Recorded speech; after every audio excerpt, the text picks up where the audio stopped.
अग्निमीडे पुरोहितै यज्ञस्य देवमृत्विजम्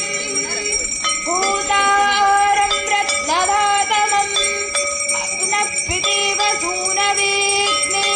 सूपाजनो भव स च स्वानस्वस्तये स्वस्ति नो मिमीतामश्विना भगस्वस्ति देव्यदितिरनर्वणाः स्वस्ति पूषा असुरो दधातुरस्वस्तिद्या वा पृथिवी सुचेतुना स्वस्तये वायुमुपब्रवामहै सोमं स्वस्ति भुवनस्य यस्पतिः बृहस्पतिं सर्वगणं स्वस्तये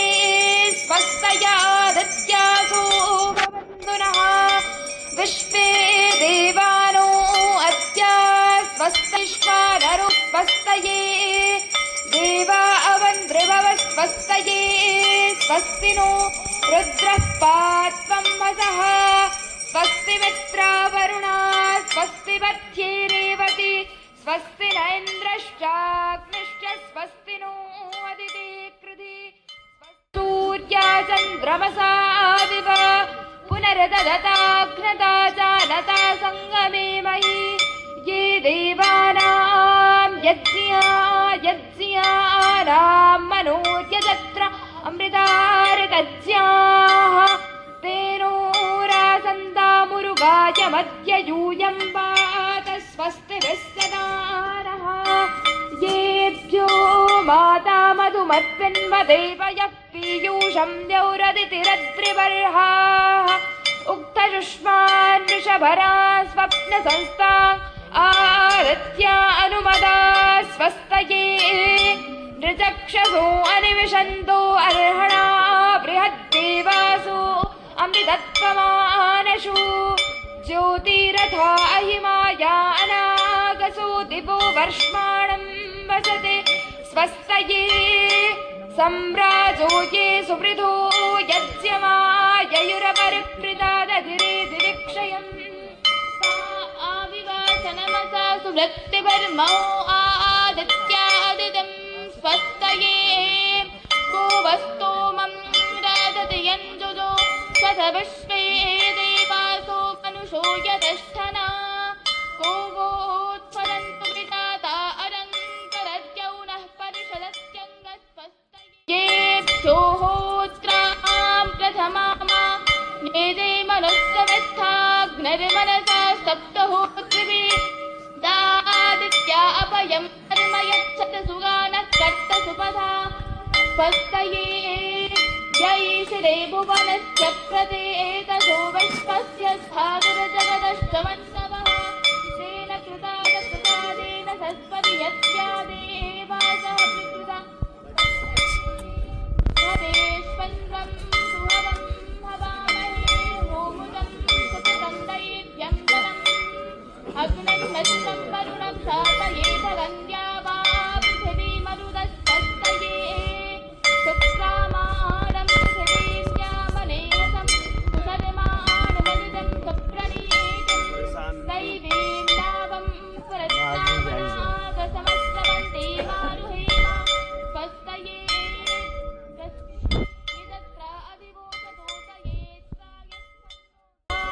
सत्ययावो देवहूत्याहुवेम षण्वतो देवा अवसे स्वस्तये अपामि वामपविश्वामना आहुतिमपारादं दुर्विदत्तामघायतः आदे देवात्वेषो अस्मद्य योतनोरुणशर्म यच्छदा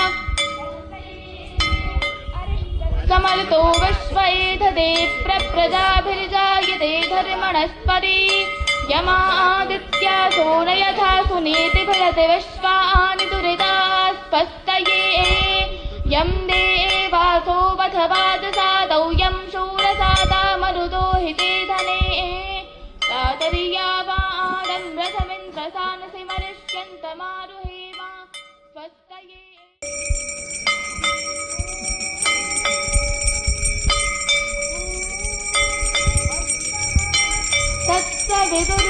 तत्सवितुर्वरेण्यं भर्गो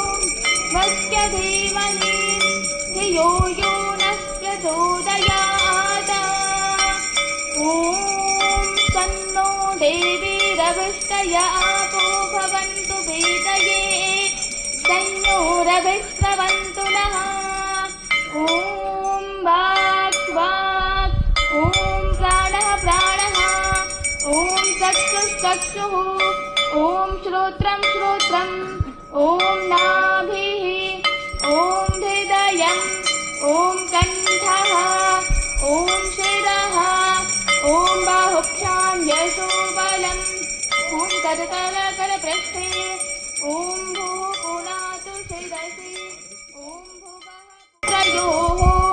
ॐ स्वः पुनातु कण्ठे ॐ महः पुनातु हृदये ॐ जनः पुनातु नाभ्याम् ॐ तपः पुनातु पादयोः ॐ सत्यं पुनातु पुनश्शिरसि ॐ खं ब्रह्म पुनातु सर्वत्र ॐ भुः ॐ भुवः ॐ स्वाहा ॐ महः ॐ जनः ॐ तपः ॐ सत्यं ॐ ऋतन्तु सत्यं चाभीद्धा तपसोऽध्यजायत तदोरात्र्यजायत तदस्तमुत्रो अर्णवः ॐ समुद्रादर्णवादति संवत्सरो अजायत रात्राणि दधत्पश्पस्य वशदो वशे ॐ सूर्याचन्द्रमसौ धाता यथा पूर्वमकल्पयत् दिवं च पृथिवीं चान्तरिक्षमथो स्वाहा ॐ शन्नो देवीरभिष्टय आपो भवन्तु पीतये संयोरभिस्रवन्तु नः ॐ प्राचेदिगग्निरधिपतिरसितो रक्षदादित्या इषवः तेभ्यो नमोऽधिपतिभ्यो नमो नम इषभ्यो नम एभ्यो अस्तु योऽस्मान् द्वेष्ट्यं वयं वश्मस्तं भोजम्भे एदध्मः ॐ दक्षिणादिगन्धोऽधिपतस्तिरश्चिरादि रक्षता पितर इषवः तेभ्यो नमोऽधिपतिभ्यो नमो रक्षतृभ्यो नम इषभ्यो नम एभ्यो अस्तु योऽस्मान् द्वेष्टो योऽस्मान् द्वेष्ट्यं वयं वश्मस्तं भोजम्भे एतद्मः ॐ उदेचेदक्तो शनिऋषभः तेभ्यो नमोऽधिपतिभ्यो नमो रक्षतृभ्यो नम इषभ्यो नम एभ्यो अस्तु योऽस्मान् द्वेष्ट्यं वयं वश्मस्तं भोजम्भे एदध्मः ॐ ध्रुवादग्विष्णुनधिपतिः कल्माशग्रीवो रक्षता हिरुधैषवः तेभ्यो नम एभ्यो अस्तु योऽस्मान् द्वेष्ट्यं वयं वश्मस्तं भोजम्भे एदध्मः ॐ ऊर्ध्वादिक्बृहस्पतिरधिपतिष्पत्रो रक्षता वर्षविषवः तेभ्यो नमोऽधिपतिभ्यो नमो योऽस्मान् द्वेष्ट्यं वयं वश्मस्तं भोजम्भे एदध्मः वः पश्यन्त उत्तरं देवं देवत्रा सूर्यमगन्मत्योदिरोत्तमम् ॐ उदत्यं जातवेदसं देवं वहन्ति केतवः दृशे विश्वाय सूर्यम् ॐ चक्रं देवानामुदगातनीकं चक्षुरमत्रस्य वरुणस्याग्नेः आप्राद्या वा पृथिवी अन्तरिक्षं सूर्य आत्मा जगतस्तस्थु षष्ठ स्वाहा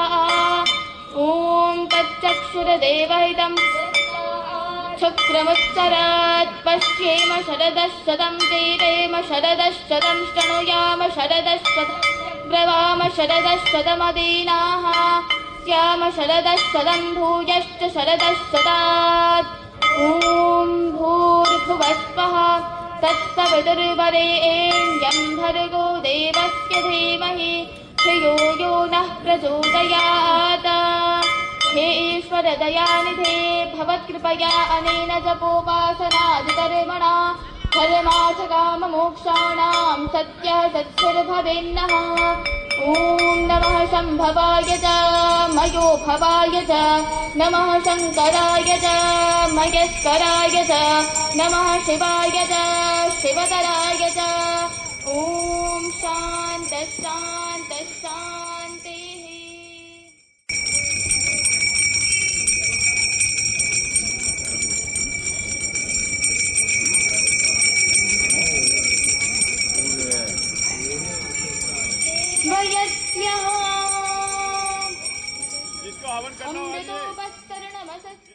अमृतापधानमस स्वाहा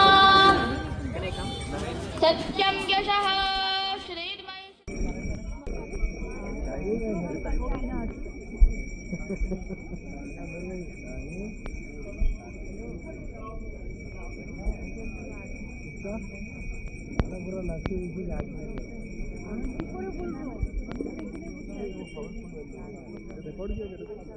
क्या बोला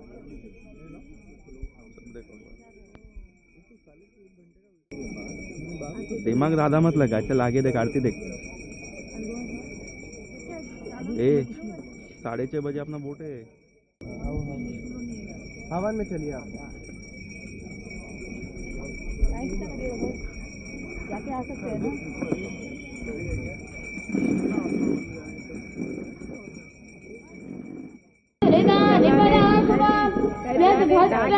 ना।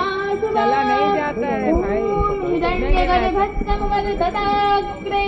भूतस्य दातः पतिरेकासीत् तदाधार पृथिवीं व्यामुदेवां तस्मै देवाय हविषा विधेमाम्। ॐ देवाः यस्य छायामृतं यस्य मृत्युशतो महत्त्वैकहत्रा जातगतो बभूव यैपदेन स्वदेन यन्यो विश्वा जाताधिपरिता बभूव यत्कामास्तेजुहुमस्तन्नो अस्तु वयं स्यामवद्वयीनाम्। ॐ स्तनो बन्धुर्वनानि विश्वा यत्र देवा अमृतमानशाणास्तु देयेधामन्नत्यैरयन्त। ॐ अग्नेन यशुपधाराये अस्मान् विश्वामिने गवयुनानि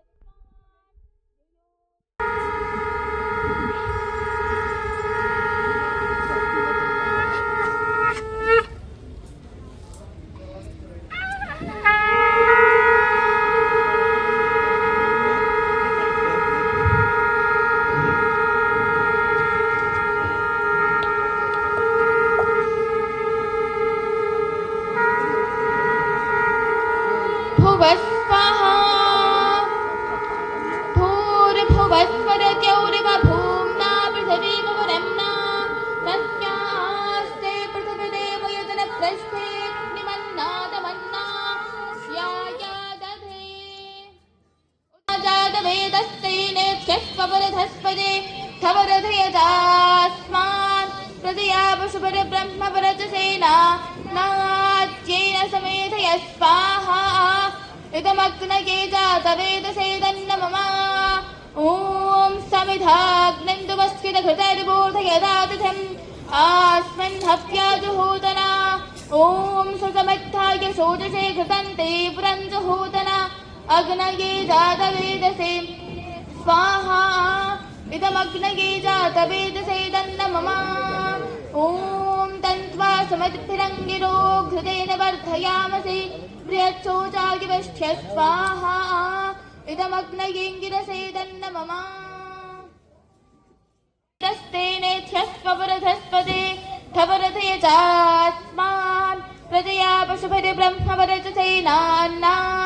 त्येन समेधय स्वाहा इदमग्नये जातवेदसेदन्नमम। ॐ अयन्त इदमा आत्मा जातवेदस्तेनेध्यस्वरधस्पदे थवरधयजास्मान् प्रजया पशुभिर्ब्रह्मवरचसेनान्ना तेन समेधय स्वाहा मग्नये जातवेदसेदन्नमम। ॐ अयन्त इदमा आत्मा जातवेदस्तेनेध्यस्वरधस्पदे थवरधय चास्मान् प्रजया पुष्परब्रह्मवरजसेनान्ना द्येन समेधय स्वाहा इदमग्नये जातवेदसे तन्नमम ॐ अयन्तैथमा आत्मा जातवेदस्तेनेध्यस्वरधस्पदे थवरधय चास्मान् प्रजया पुष्परब्रह्मवरजसेनान्ना द्येन समेधय स्वाहा न ये जातवेदसे तन्नमम ॐ अयन्तैथमा आत्मा जातवेदस्तेनेध्यस्वरधस्पदे थवरधय चास्मान् प्रजया पुष्परब्रह्मवरजसेनान्ना द्येन समेधय स्वाहा इदमग्नये जातवेदसे तन्नमम अदितेनुमन्यस्व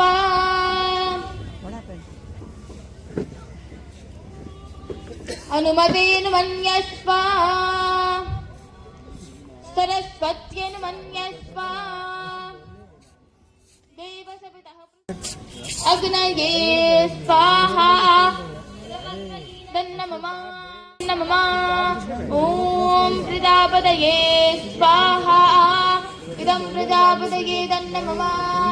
ॐ इन्द्राय स्वाहा इदमिन्द्राय तन्नमम